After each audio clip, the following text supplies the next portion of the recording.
Okay, so we're going to talk about dividing decimals. So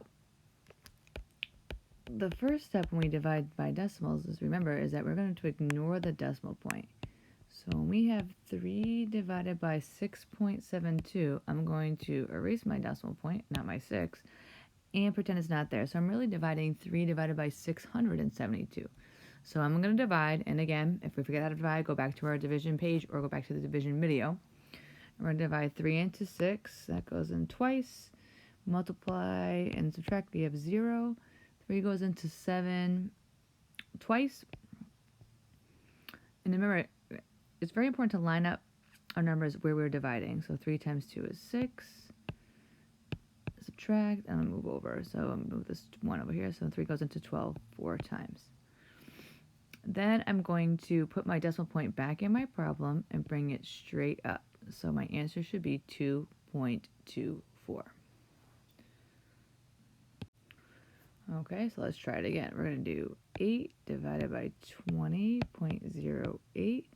Again, I'm going to hide my decimal point.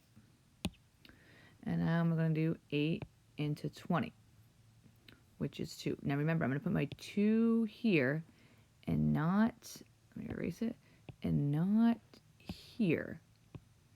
Because this looks like that 8 goes into 2 times, where 8 really goes into 22 times. So we need to make sure that we are putting our numbers in the appropriate spot when we do our division.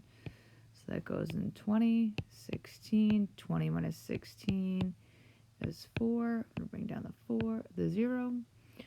8 goes into 45 times. Multiply, and then 8 goes into 8 once. And I'm going to put my decimal point, I'm just going to erase this guy. I'm going to bring my decimal point back into the problem, and I'm going to bring it straight up. So I should have 2.51. If we had it lined up the wrong way, we would have 25.1, which would be the wrong way that we are dividing. So again, we'll just do another one just like that. We'll do a quick one. So if I had 7 divided by 0.049, I would really say I'm doing 7 divided by 49. And again, I'm going to put the 7 over here because I want to say that 7 goes into 49 7 times, and 0. If I bring my decimal point straight up, I have this big giant space here. So I need to put a 0 up here and a 0 here. I have to fill in the spaces with the place value with zeros, like so.